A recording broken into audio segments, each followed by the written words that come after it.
Funny story is I was in Nairobi having dinner with the diplomatic corps. Yeah. When he made those remarks and saw one of the persons who heads the international cooperation pass me his phone and told me, please expect a lot more questions as this night goes on these comments. No country can wake up and say, you know what, I'm tired of being in this neighborhood. I'll go and live in the Amsterdam neighborhood and maybe look different. So because the geography of countries is unchanging, countries must deal with their neighbors. Yeah. But that short-term measure is to constitute a short working group amongst East African countries and say we can build our own refinery. The Nigerians have done it with Dangote. He did it in 11 years. We could probably do it shorter. So that in international relations speak, we call those factor endowments. Factor endowments are things that a country has that it can leverage on to help. So we've got land, labor, capital, and entrepreneurship. Uganda is one, highly entrepreneurial. Two, we've got land. It's running up very fast, but we've got land. Three, we've got labor. The total our demography as it stands at the moment is built to supply a labor industry over long periods of time. What we don't have enough of, the economy is like a car. Yeah. A well-serviced car might go for longer periods of time, but it needs to keep getting serviced. Also, if you have a well-serviced car and you rest it at 190, it's very likely you might get. Once everyone from everywhere comes for opportunities in South Africa, they will affect the labor market in South Africa. And the owner of the business will say, there's a Ugandan who can do it for 5,000. Why am I paying you 10,000? Or even worse, there's a South Sudanese who can do it for $500. Why should I pay you? There's this disconnect between the things people want and the things they are getting. But I keep saying, if I walk into the KFC and not ask for a 3-piece, I don't expect that they will give me a 3-piece. You've got to ask for what you want, and you can only ask for what you want if you're engaged. Ladies and gentlemen, welcome yet again to another episode of the podcast on Uganda. And I know I sound like a broken record when I say we're in luck, but today we are truly in luck because we have an award-winning journalist here in studio with us today. He made time, and I was telling him earlier on how privileged we feel. And it's none other than Raymond Majuni. Whoever doesn't know Raymond, this is your introduction to who he is, the amazing work he's doing.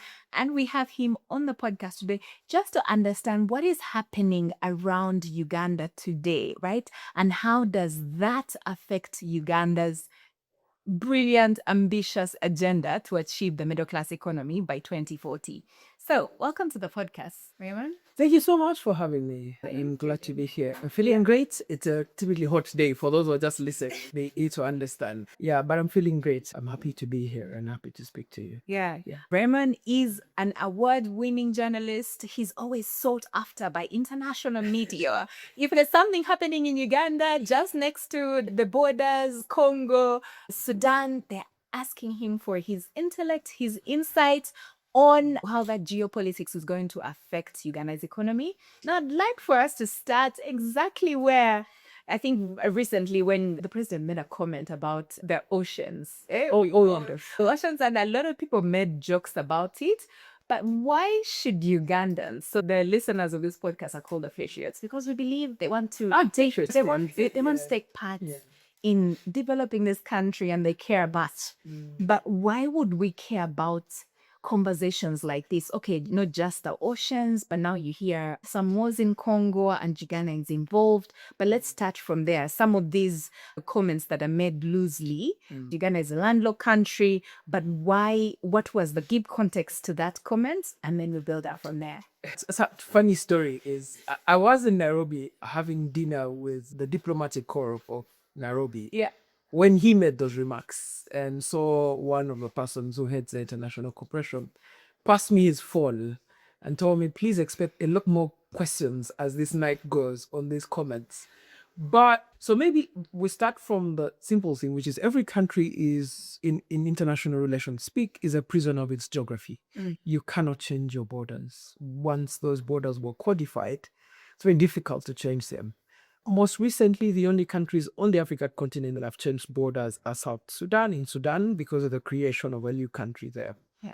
So Uganda, as a result, is a prisoner of geography in the sense that We've got 877 kilometers of a borderline with the DRC. We've got about 300 kilometers with South Sudan. We've got about 200 with Kenya. We've got, I think, 80 or something like that in Rwanda.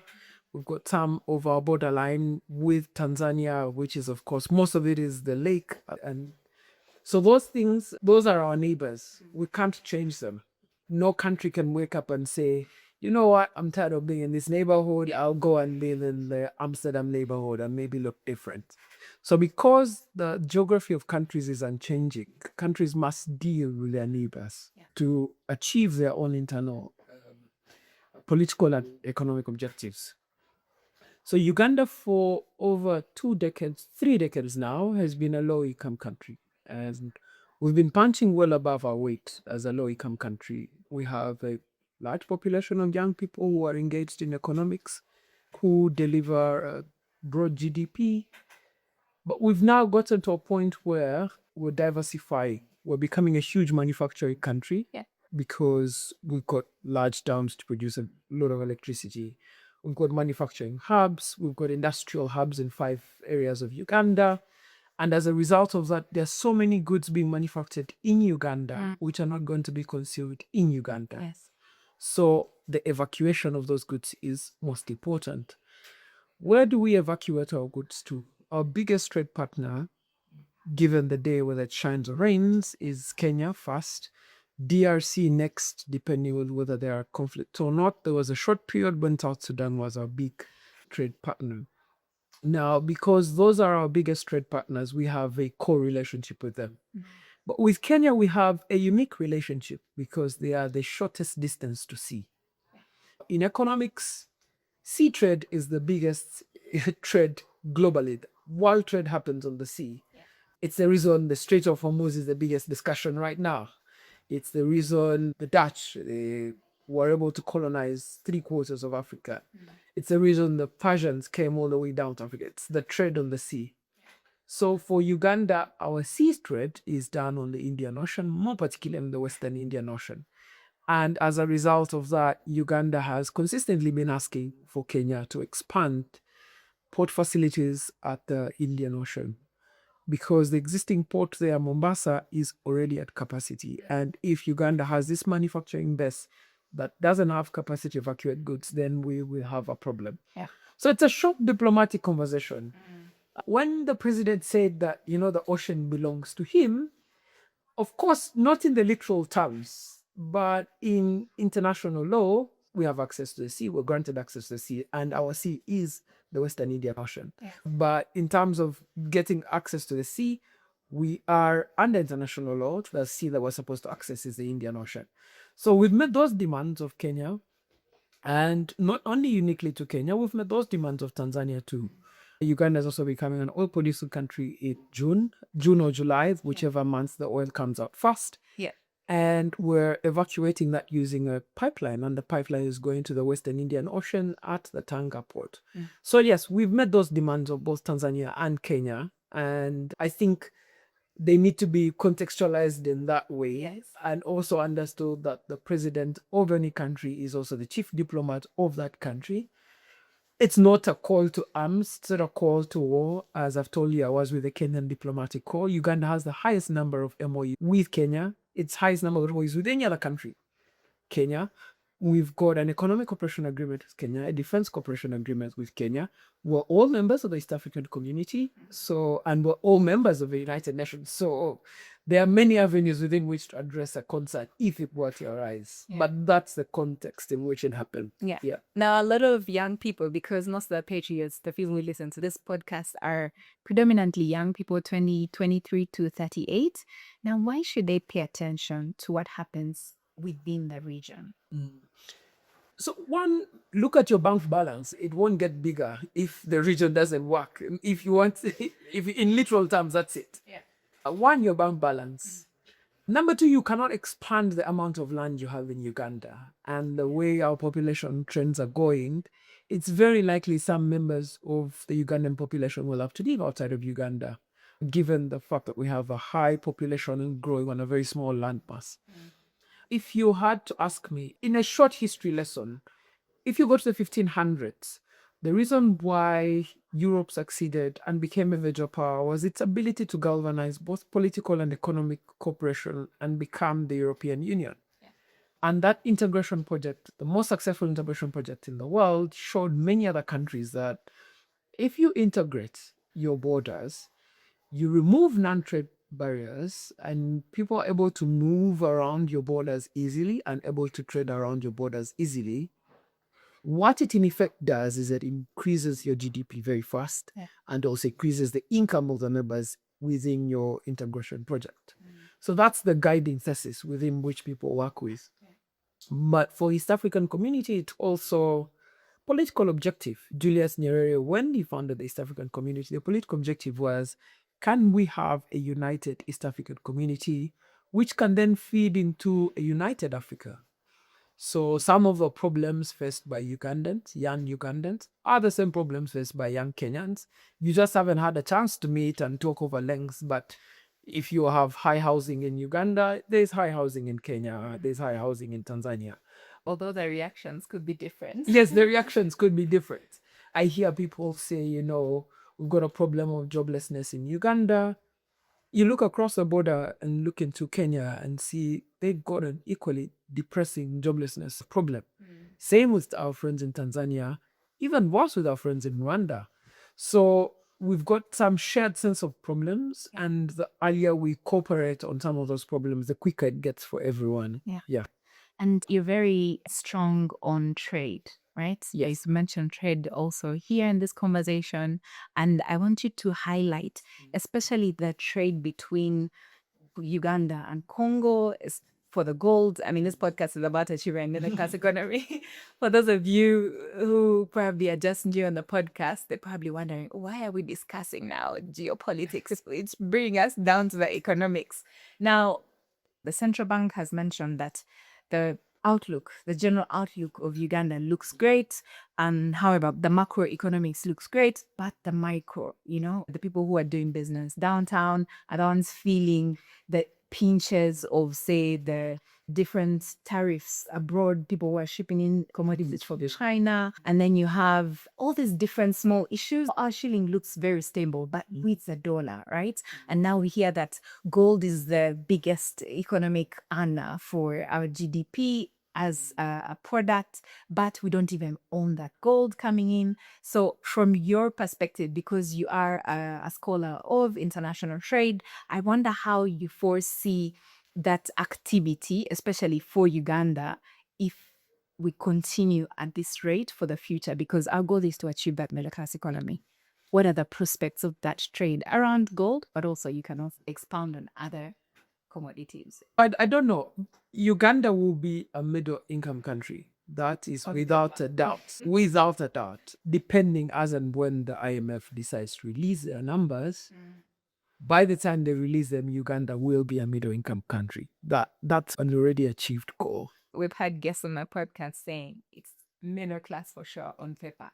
If you look at all economies, then you'll have to look at it that way. Because, for example, the United States is a high income country. But despite being a high income country, you still have large poverty amongst individuals. You have homelessness amongst individuals. So yes, grand macroeconomics or even grand microeconomics might not correlate to the direct life of individuals. But the reason that statistically it's called macroeconomics, it's an average. It's an average. I mean, if you checked us in this room, one of us might have a higher temperature, and you might say, in this room, the temperature says that people are not sick, but genuinely one of us might be sick. And then you cannot craft a response for all of us based off of that one person. So that aside, let's focus on the gold question, which is a predominant question now that many people are asking. At the start of the war between Russia and Ukraine, which was the first time countries in Europe were now having wars across the border, which many people had thought had been cured by the creation of the United Nations. At the start of that war, there was a retreat amongst economists and central bankers to saying, we need to get back into safe haven assets. Now, for a long time, The dollar was the reserve currency of the world. So if you traded the dollar, you had no reason to worry. Over time now, the US is looking an unreliable partner in that regard. Some countries, more particularly, are worried that the US also uses the dollar to sanction them, it uses the dollar to punish them in trade. So countries are retreating to what they call safe haven assets. And the original safe haven asset of the world is gold. Before we had what we today call fiat currency, that currency is to be backed by gold, that the amount of currency in circulation not correspond with the amount of gold that people had. But there wasn't just enough gold for the amount of currency required for transaction. So we moved away from pegging currencies to floating currencies.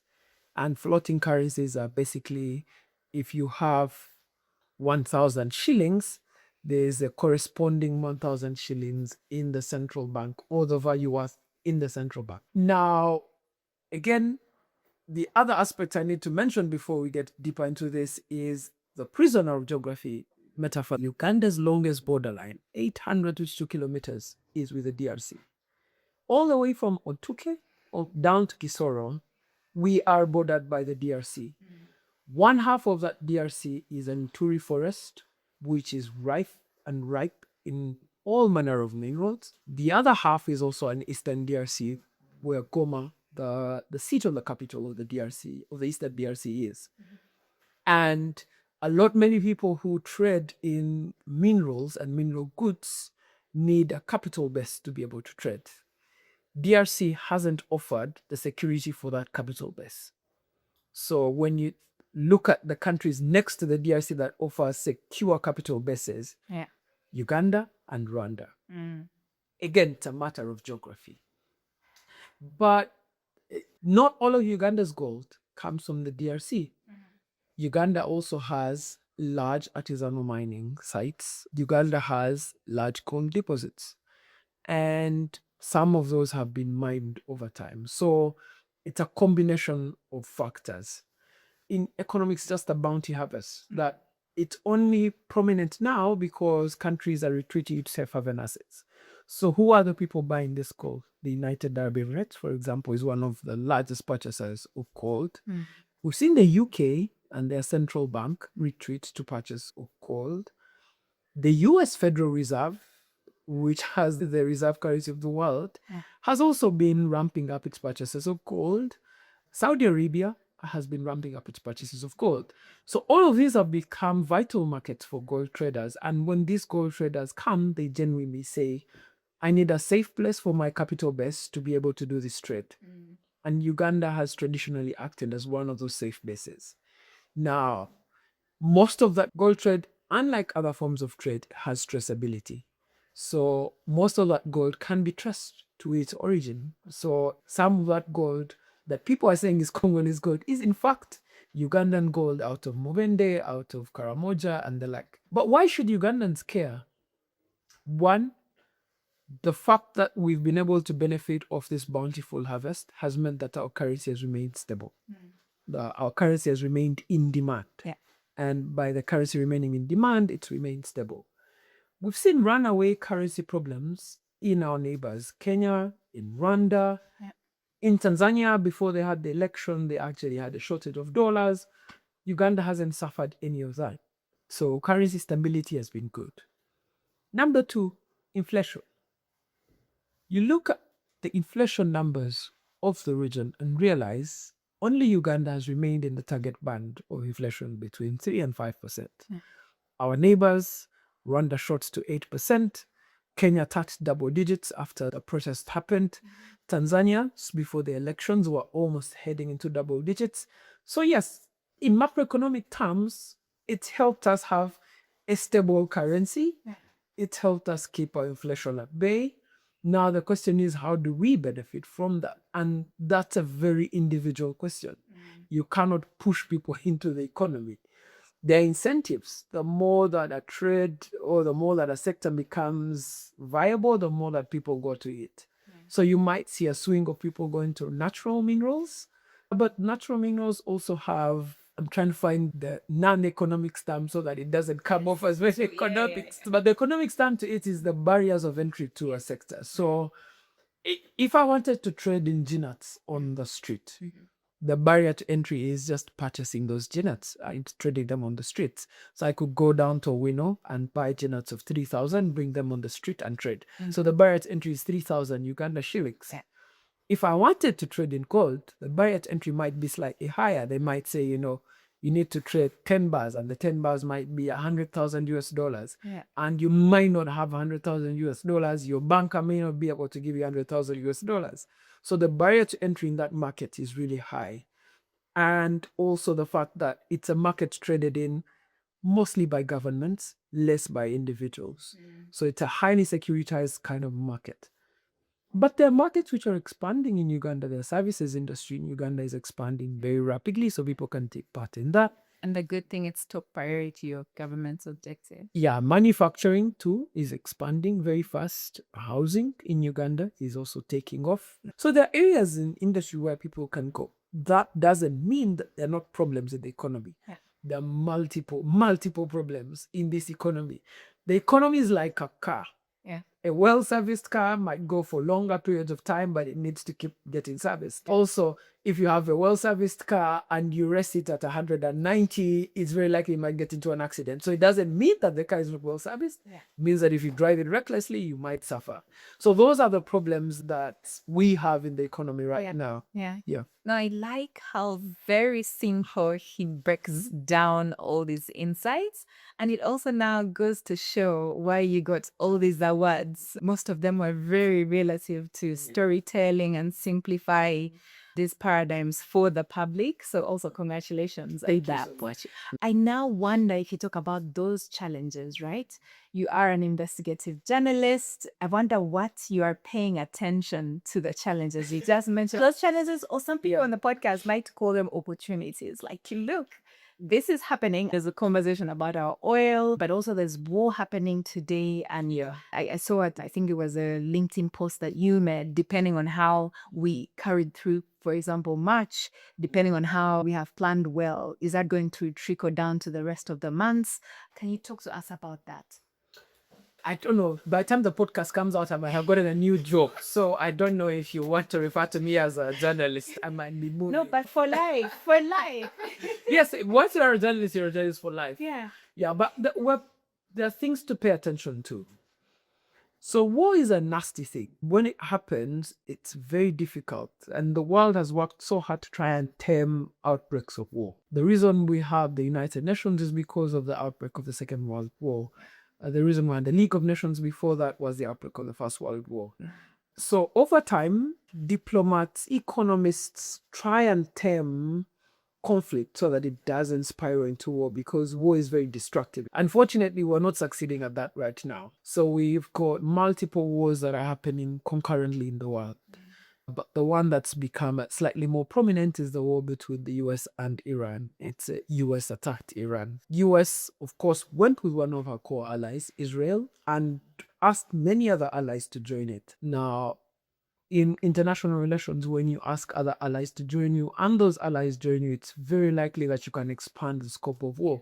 If Uganda, for example, says, we're an ally of the US and we're going to join this war with the US, it then opens us up to be legitimate targets of whoever is fighting against the US. So countries try and avoid being drawn into conflict. They might indicate that we are allies, but they avoid getting drawn into conflict. The current conflict that we have doesn't affect Uganda directly, in the sense that we are not going to have missiles raining down in Uganda, at least not yet. We're not going to have boots on the ground in Uganda. Ugandan fighters are not going to be sent into war, at least not yet. But there are other aspects in which the war will affect us. Number one, energy security. And that's the most prominent form of impact that's going to have on us. That as the war goes on, 25% of the world's oil supply goes through this very short, narrow place called the Strait of Hormuz. Uganda is one of those countries that has an agreement with Bahrain, Vitol Bahrain. It's a Dutch company based in Bahrain, to supply us with our fuel needs. So we are concerned because some of our ships have to sail through the Strait of Hormuz. We've got multiple ships which can come from everywhere, but those who are through the Strait of Hormuz, we need them too. So in the short term, it's become important to start and monitor to say what's happening to our very specific oil deposits. So the Ministry of Energy has been doing some work around that. Very luckily, Uganda already purchased Apple's fuel reserves. So we have Apple fuel reserves for up to 23 days. Whether they will be sold to us at the price in which we indicated at the start or the price at which the oil is being sold now is another matter. But that means that after April, going into May, we will need new fuel reserves. Yeah. And you will need to negotiate ships coming out of Strait of Hormuz, coming to the Western Indian Ocean. And when they get to the Western Indian Ocean, they have to be trucked by trucks all the way into Uganda. Yeah. This is how global economics works. So every time we see missiles flying in the Strait of Hormuz, if you drive a car, you have to ask yourself, am I going to be able to fuel this car at the same price of fueling it at now? You probably gotten the Patriots thinking it's going to be the toilet paper. Yeah, if they don't, there's that. Stacking up. But there's also the second question, which is a lot of middle class families in Uganda use gas for cooking. Where are you going to get those gas deposits to cook your food in the months of May and the months following? Which is why it's important for the war to have a quick end. Yeah. The other ways in which the war has impacted the rest of the world is markets also work on speculation. If I figure out that, this podcast is going to be capitalized by $100,000 in the coming months, I might want to take a job with a podcast because I can see that money is coming. Yeah. So markets also work on speculation. So what happened in speculation is the fuel suppliers here, who genuinely have no reason to raise their prices, also look at the speculative market and say, I don't want to suffer a loss in the future. And because I don't want to suffer a loss in the future, I will raise the price now. And as a result, the pump price of Ugandan fuel has gone up, even though the original price of purchase hasn't gone up in any way. Yeah. And I hear many people saying, government needs to step in and do something. There's very little you can do if you run a free market economy the way we do. Governments have very little tools at their disposal to do that. And the most potent tool at their disposal is actually information, which is to say, these are the places where the prices are cheap. And by dishing out that kind of information, you're fighting hoarding guns, you're fighting people who are raising the price, but you're also creating new dynamics in the economy. So that is, if you come and address the press today and say, Starbucks now has the lowest price of fuel. Unfortunately, the law of demand is such that everyone will then try and go to Starbucks, and then Starbucks will increase their price because the demand has increased. So you need to be very careful in the way you approach it. So that's the other problem, that energy security of Uganda is being affected by this war as it goes on. The third problem is that the international system is developing cracks. Remember, I told you we're a member of the United Nations, and the more that the international system develops cracks, the more we have problems of our own. So let's go back to the foundation, which is Uganda has a budget. Our budget needs are over the moon, really. Sometimes I think 80 trillion and something like that. Yeah. Of that 80 trillion, Ugandan taxpayers can only raise about 40 trillion or so. So the deficit has to be financed somehow. And there's no way you can say, since we are creating this deficit, let's stick within the 40 trillion. Let's try and box everything within 40 trillion. History and economic history has shown that countries that try to do that actually create more economic problems than solve them. So how do governments traditionally fund this deficit?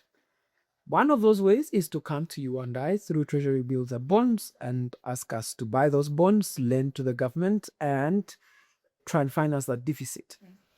The second and the most potent form of them is to go to world multilateral institutions, the IMF and the World Bank, and say, we've got this deficit, and because of this deficit, we want some of the loan money to be able to fund that deficit.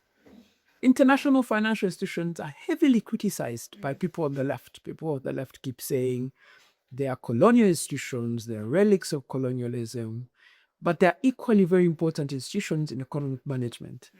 So if you think when Uganda was dealing with COVID-19 and were unable to purchase COVID vaccines, were unable to keep budgets running, tax revenues were going to dwindle, the IMF stepped in and said, we'll give you an unconditional lease to go with.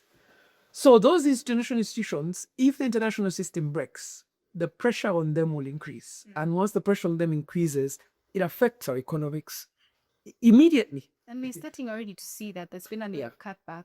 Yes. So the reduction in development finance, the reduction in grant finance. And the thing with governments is once that money goes away, the government will then turn on taxpayers and say, okay, who can we increase taxes for? Who can we force to pay taxes? So some of the things you end up seeing, for example, you are emailing you every day is a result of some of these things in the world that are happening. So it's never a good thing to sit back and say, it's happening elsewhere. It's not going to hit me. Yeah. It's just a matter of time before it gets to you. No, absolutely. I think because we also took COVID for a joke. If you remember 2018, 2019, I mean, this flu was already out there. And we thought, well, they are so far away that you will probably never get to us. Yeah, when it came, it really hit hard. Exactly. Those, okay, we could have planned for this better. And when you were speaking about how most of the, at least people in the urban areas cook with gas, I was thinking, okay, that's a big problem because we recently had a gentleman from the Forestry Authority that really clamping on people who are cutting down trees. And now I see now that's come back if we are in a crisis and trees will still be cut down just to solve the immediate issue of cooking. That's true. I was in Ukraine in November. Middle-class Ukrainians cannot get access to gas sometimes. And heating. Yes, and they've got to find other ways to cook. So you don't want such a problem getting to you. You want to solve or at least stem that problem. And credit to Uganda, we've been active participants. As regards this conflict, Uganda, the non-aligned movement, the G77, have a simple position, which is there must be a two-state solution. That two-state solution must be recognized. So we say we recognize Palestine. We also recognize Israel, but we recognize that there must be two states. That's Uganda's predominant solution. We vote with NAM and other countries for that two-state solution. Whether that will become the solution of the day is another matter altogether. Uganda, together with other countries too, has often voted for the peaceful resolution of conflict. So every time you see bombs go off, there's always a meeting of the UN where they say, how will this conflict be resolved? And Uganda, with many other countries, always puts their hands up to say there must be a peaceful resolution of this conflict. Many people think these things are symbolic, but they're important. The reason that you see the non-aligned movement as a strong bloc is that it stops countries from getting into alliances that broaden the war. Yeah. It stops countries from creating a big problem out of what is infinitely a very, very small problem. So we've done our part, but we don't have the kind of global power that the US has, that Israel has, or that Iran has. So we just have to wait down the road and see what happens. Just wait down the road. And that is what one of the guests exactly said. That we are bullied on the international stage. And even if we are sovereign states, yes, we could vote, but are we really, I don't want to say equal, but do those, like you also say it, those votes are not symbolic or those actions are not symbolic. No, but how do you see it? Okay, let me use this image of a glass. This glass is either half full or half empty, depending on how you look at it. What the glass is not is that it doesn't have water in it. No one can say that the glass has no water in it. And that's the international system. People say, the international system is broken. The international system needs reform. What you can't deny is that there's an existing international system. And as it exists in the broken manner it exists, it's still functional in its dysfunctionality. So do countries still show up at the United Nations? Yes, we do. We vote resolutions at the United Nations. That's important because if you move the dial a little bit to 1930 and see what happened at the League of Nations. Countries stopped showing up to the League of Nations and decided we will prosecute our affairs through conduct of war. So, in spite of the conduct of war right now, countries are still showing up at the United Nations. Uganda, with many other 54 African countries, all African countries have voted that the Security Council as it is right now is not representative. So we need a seat at the Security Council for African countries with veto power. That's important in the international system because what a seat with veto power means is that the Security Council cannot take decisions that do not take into equation other countries. So in that regard, there's been a push to try and get that seat. And you can see it's taken long, but we're getting there. What I don't kid myself about is, will Uganda have the same power as the United States in the international system in the foreseeable future? Highly unlikely. Highly, highly unlikely. This current international system came out of the Second World War. That world war was won by Allied powers. The winners, the victors, were guaranteed by the United States. The world was getting into a depression economically. The United States was the largest creditor of the world at the time to try and stabilize economies. Over time, the United States now has become the greatest debtor in that economic system. So yes, there's every reason to say, you know what, there needs to be a balance of power in this international system. But what you will not get is that countries will be at the same power level. It's highly unlikely that that will happen anytime soon. What we will see a lot more of is how do you handle competition amongst great powers? How do you maintain world trade? Because without world trade, then there are no powers to speak of in the first place. How do you incorporate positions of smaller and weaker states into grand power rivalry? And those are all elements and aspects which Uganda must engage. And I mean, Uganda has a foreign affairs ministry. We have competent diplomats there, and those diplomats will engage. I like that. I like how you're not advising, but sort of recommending and making sure that they highlight this. I want for you as an expert, especially on geoeconomics, with the war happening now and with the resources we have. Of course, you have already highlighted that there's need for us to already project the future, especially with a crisis on the fuel prices or the oil in general. If there were a policy maker today, I know you're always holding them accountable. Holding them accountable. Now it's your turn to guide them based off of what you're realizing regionally. Let's not even go global. Let's keep it within Africa from what you've seen in the region, and how prepared could we be just to evade some of the after effects that will come from what is happening in the region. There is no amount of preparation that can shield you from the amount of trouble that would come from not having energy or energy needs. Yeah. What can happen in the short term for Uganda, of course, is we've got our own oil reserves, we've got our own oil deposits. We don't have a refinery. What can happen is to try and quicken the process of getting a refinery. The refineries are very expensive ventures. Uganda doesn't have that kind of money. So we would need to get into the room with people with money. Or maybe for the diplomats sitting at the foreign affairs, pick the phone and call Kenya, pick the phone, call Tanzania, pick the phone, call Rwanda, and ask them, we can go at this together and create our own oil refinery here, which will distribute our fuel needs within the region. That's something that can happen. It's not a one-day event, though. Again, it's something that you need to plan and plot over various periods of time. What can also happen is that in the short term, we can guarantee that our fuel coming through the Strait of Hormuz can be let through by Iran, which is holding the Strait of Hormuz. So that's bilateral diplomacy between Uganda and Iran. It entails picking up the phone, calling the Iranian foreign minister and telling him there's a ship there belonging to Vital Bahrain. It's carrying energy and fuel destined to Uganda. Our resolution on this conflict is that it should be a peaceful resolution of conflict. We do not agree with your aggressors. And we think that as we try and find that solution, can you please not affect our energy? And then you appeal to their good graces and hope with time that their good graces allow it. Yeah. What can also happen is to start to think more consistently about what are the energy needs of Africa and how do you solve them without reliance on petrol oil or petrol coming from the Middle East. Yeah.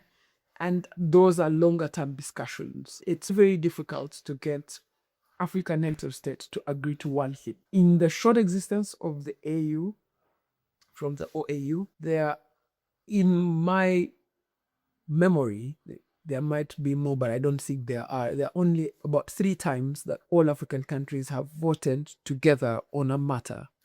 And one of us, like I've told you, peaceful resolution of conflict. Number 2 is on fair taxes, equal and fair taxes for multinationals. And then the third, and which just happened recently, is a condemnation of slavery. It's very difficult to get African states to see things the same on many occasions because there's also competition amongst African states. There's also core interest amongst African states. I might want to vote a certain way, and then I think back and say, there's this relationship which is important to me that if I vote this way, this relationship will get affected. So, countries have to take their time. But that short-term measure is to constitute a short working group amongst East African countries and say we can build our own refinery. The Nigerians have done it with Dangote. He did it in 11 years. We could probably do it shorter. And then try and get middle-class Africans to buy bonds and build a refinery and then use that refinery to supply fuel needs. Again, that could take us 3 to 4 years. So again, in those 3 and 4 years, the fuel has to still come from the Strait of Hormuz. And people still need to drive their cars.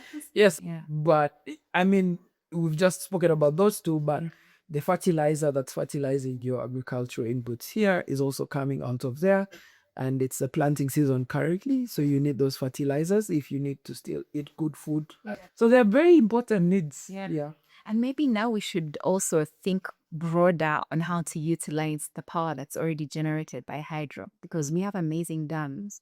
But if you think about, okay, yes, still the populations that are not electrified, electric cars is a broader conversation. But yes, if that happened, then those who have electric cars would easily move electric bicycles.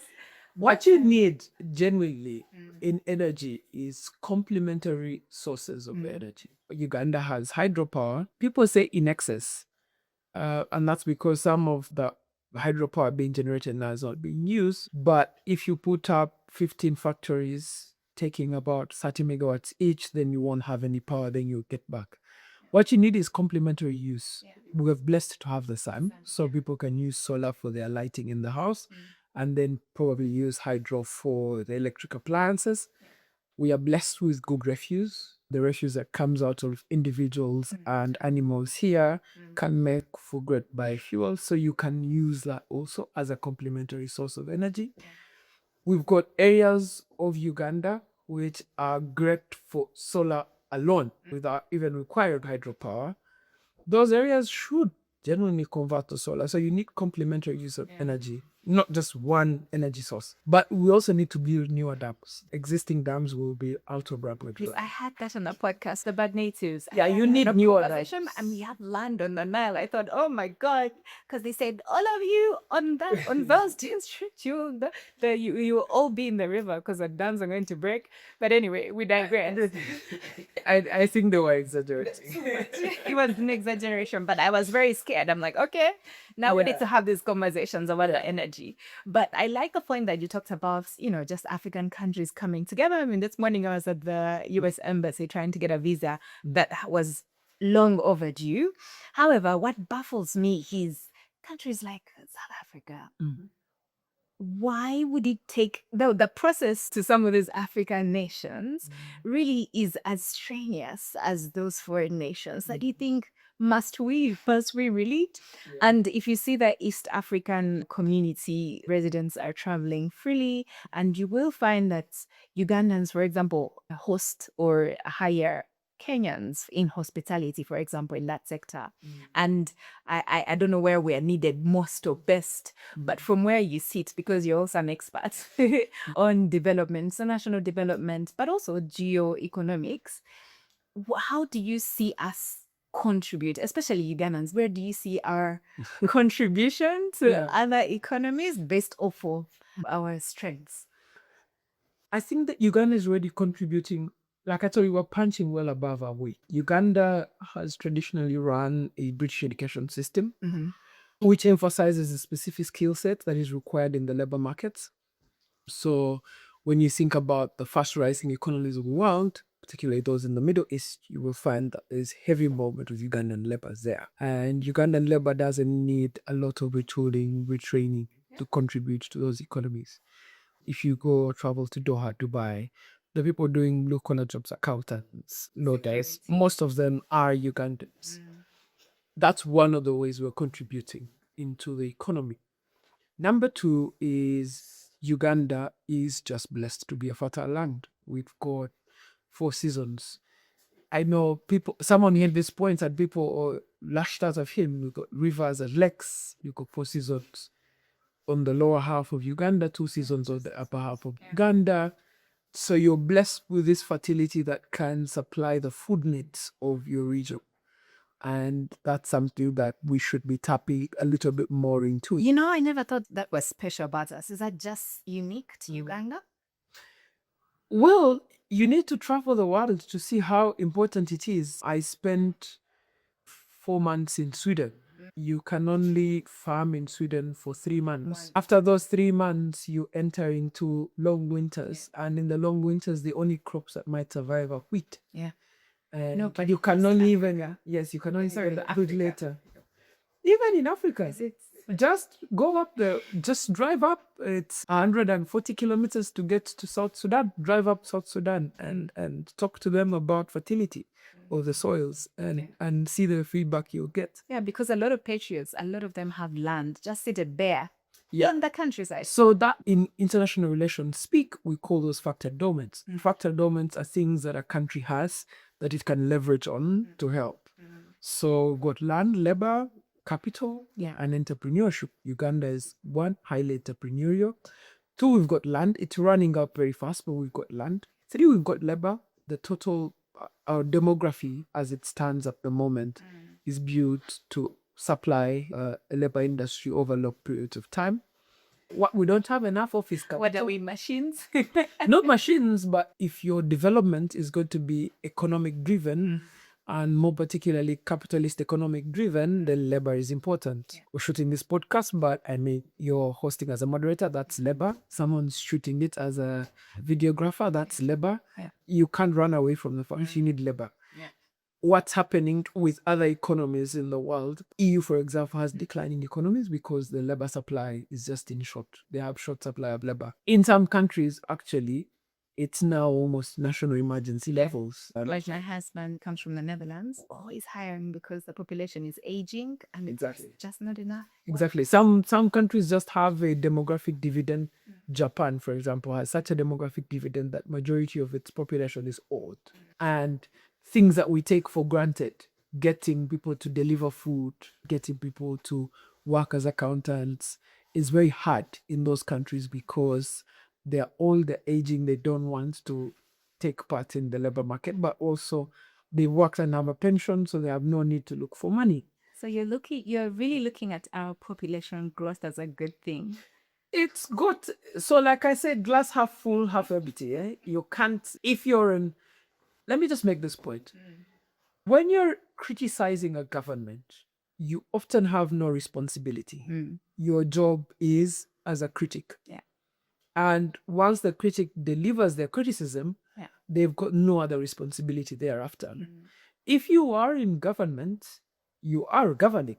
So you've got both the responsibility to hear your critics, but also govern for them. So people criticize Uganda for taking on debt, for example. You'll hear a lot of people saying, why are we taking on this massive debt? But those same people want the lights in their house on. Infrastructure. They want infrastructure to drive on. They want police officers in police stations. They want Class expectations. doctors and nurses in hospitals. So when you're in government, Yeah. damned if you do, damned if you don't. Yeah. Because you've got the responsibility to listen to what people are saying, but you also have the responsibility and power to take decisions, which is what critics don't have. And once you take a decision, every decision a government takes rewards and punishes. And once you reward and punish, you create new circumstances. So you will say, for example, why doesn't South Africa open up its visas to allow for Africans to go there?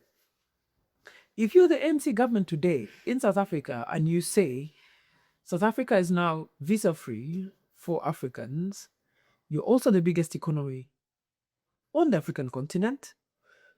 The next thing that's going to happen is everyone from everywhere in Africa is going to come for opportunities in South Africa. Once everyone from everywhere comes for opportunities in South Africa, they will affect the labor market in South Africa. So a person who's been earning $10,000 will then have people with the same skill set in supply, maybe 8 or 10 people the same skill set. And the owner of the business will say, there's a Ugandan who can do it for 5,000. Why am I paying you 10,000? Or even worse, there's a South Sudanese who can do it for $500. Why should I pay you? Yeah. And once that person gets kicked out of the job, they become a political problem for you. Yeah. So all of a sudden, the ANC's core voting bloc, you immigrants don't vote. The core voting bloc will be voting against them and voting them out of power. Is that and the next government? The next government opened that party free visa. So again, you need visa-free regimes work best in retaliation with everyone. You need Uganda to open up for everyone else in East Africa to open up equally. The data shows us in the first months of the opening up, you will have a bumper of people coming. But over longer periods of time, and those longer periods are 18 months to 25 months, we have data with the Kenyan Diplomatic Corps, then it stabilizes. So we used to think that the free movement across the East African region would affect Kenya because it was the better economy. Over periods of time, it actually benefited Kenya too because they've exported labor and imported labor too. So it's a fair amount. So Uganda shouldn't worry in the short term. That's short term. At least that's a remedy. We can work with that for now. What we should worry about are Ugandans and the perception of Ugandans towards immigration and immigrants. You need for Ugandans to maintain a positive perception towards immigration and immigrants. And you have to do that very carefully every day. Yeah, what is the perception though? People should not look at outsiders as a danger to themselves, you know. Someone shouldn't say, oh, there's this South Sudanese person, that means I want to lose my job, means I want to lose my family, that means my cult is going to be diluted. Once people have that kind of perception, they start to reject immigration. And yet the perception should be, what can I learn from these people? Can we gain? How can we interpolate our cultures? The most successful kingdom in Uganda, Buganda, is a creation of that. Buganda itself had no one central clan. It was many clans come together, what they call Buganda, to be bound together. And that political philosophy for Buganda has remained, which is, we are open. If you're willing to adapt to our culture, we will learn from your culture. So even on the African continent, there are very few places in the world where you could get a land title. Buganda is one of those places where you can get a minor land title on Buganda land. You could come from anywhere in the world and get that title and build, develop your house, because people have a perception, you know, we can learn something from everyone. Yeah. So if we keep that healthy mindset, it'll be good. But the healthy mindset doesn't mean that our immigration officials do not do their job. Immigration officials have got to also be tough on immigration. Must be legal. It cannot be illegal. It must be legal. You come here, they can get your paperwork and you're allowed. So there are a lot of people who are welcoming the Alejandros and the 1B girls. So you had that from Raymond. And I know we could go on and on about this conversation, but I know you have to go. We'll have 2 more last questions and then we call it a wrap. It would be unfair to have Raymond on the podcast and then not discuss diplomacy. So you've been talking here. He has mentioned a couple of times of, this nation picking up the phone and calling. And what is the talk, especially around the use of technology today? What is the talk around the diplomats? How are we engaging or leveraging AI in communications? I mean, you've seen Trump coined Twitter diplomacy or X diplomacy. How is it happening today? So diplomacy is the art of relations amongst countries. And I'm very careful to use the word art to make science. It's an art. Because it's an art, you have to evolve. If Uganda wants, for example, for Kenyan businessmen to invest in a refinery in Uganda, in Hoima, you've got to find sweeteners in that deal for Kenyan businesses to see it as the future of their business.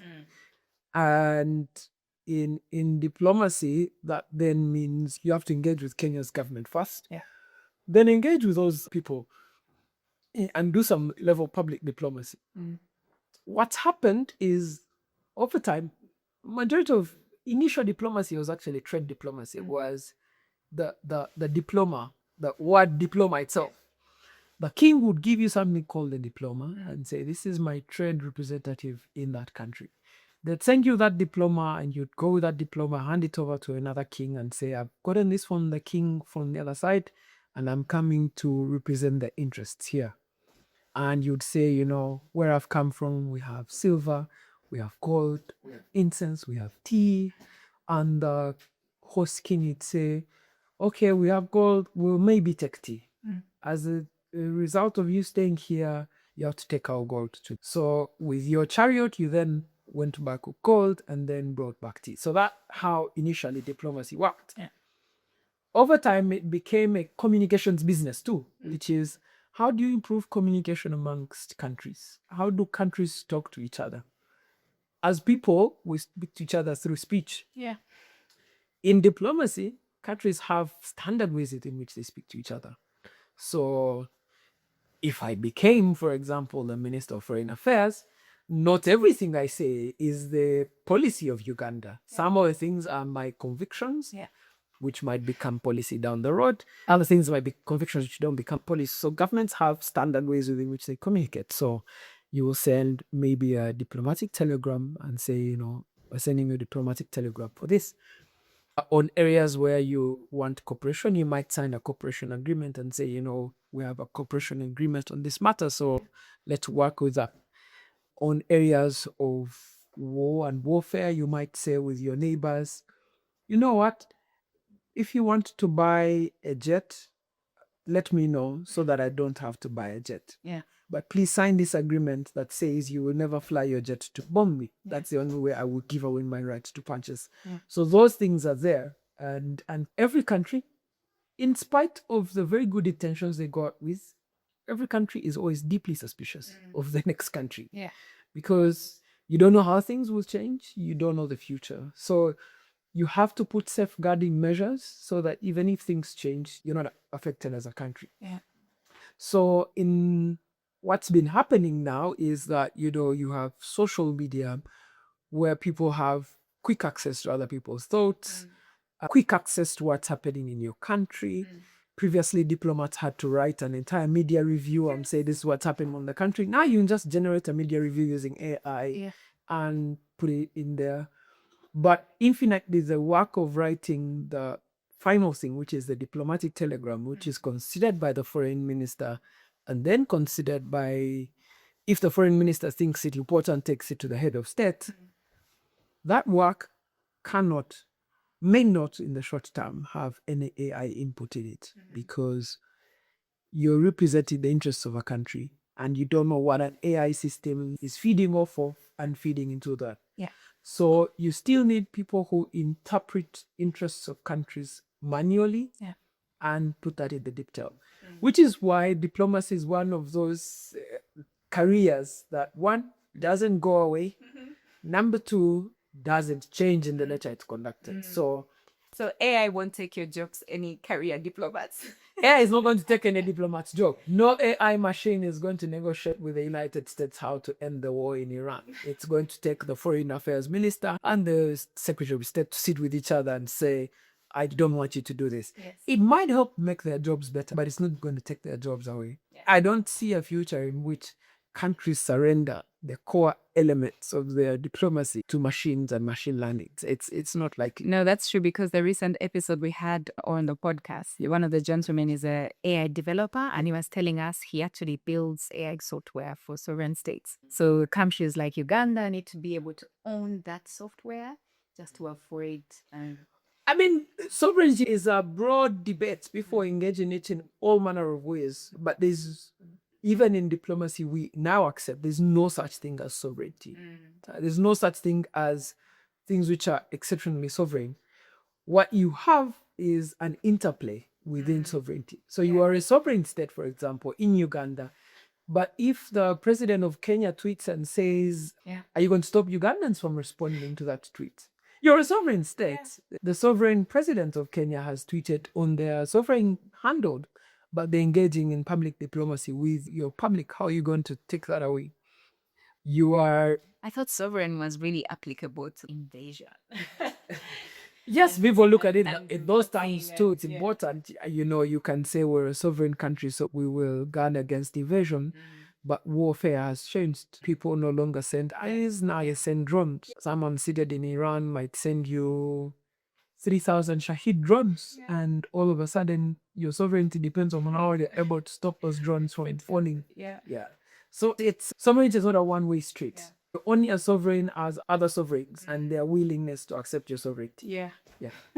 So like I said, we have our very last question now, which is about achieving a middle-class economy. So it's rapid fire. We have 2 questions, right? One question is about what are the things we are doing today? We're doing them good in how you see from geoeconomics and the international development. What are we doing good that we should continue because it will take us to the thriving middle-class economy?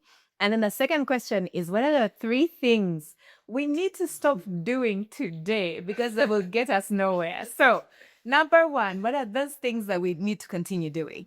Long-term planning, long-term economic planning. I think Uganda has succeeded on that. We now have a $500 billion economic plan, which is broken down into ATMS. Uganda needs to continue to do long-term economic planning. And in that long-term economic planning, you need to keep the monetary policy at bay as you engage in development agenda. So that genuinely we need to continue to do. And it would be nice if there's more constitution behind that. I think we're doing well at the moment in creatives and the creative sector. We have a lot of young Ugandans who are exceptionally creative. And they could be the anchors of the economy in the future, depending on how well they're nurtured, depending on how well they're supported, depending on how well they work with financial institutions to get capital. And I think on that one, on the creative sector, I would urge government, pivot away. Please look away. Like, don't disturb the creatives. Don't engage in their space. Only engage in a supportive way, which is to guarantee that they get access to finance and continue to create. So we're doing that really well. Peace and stability. Uganda has, for now, 18 years and 4 months survived civil war. Are you counting? Yes. 18 years, 4 months. So we've not had civil war on Uganda territory for 18 years and 4 months. Is that the longest in the region? No. Kenya has much longer peacetime than Uganda. But it's a massive upturn for Uganda because we haven't had this kind of peacetime ever in our history. Remember, we constituted in 1962. We had a coup d'etat in 1966. We had a dictatorship, 71, 78. We had a massive civil war after 78, leading into 1981. And then a civil war 81, leading into 1986, which gave us a new government. And then that new government suffered a civil war from the Lord's Resistance Army, which lasted 20 years. So peacetime is important, no matter our disagreements. Our disagreements must remain peacefully. We must have peaceful resolution of our disagreements, because once you take that away, nothing else matters. All the good English, a great TikTok account and what, it doesn't matter if you don't have peace. And we've seen countries where peace has been taken away, but none of that matters. So those we must continue to do. Yeah, brilliant. Those are really nice ones. The things that we must stop doing. Yes. So I think that one, we must renew, revise, and disaggregate our bureaucracy. The existing political, economic, government bureaucracy will not deliver Uganda to where it wants to go unless it's methought. We cannot continue to have more than 500 members of parliament to try and generate consensus on legislation. It's impossible in the future.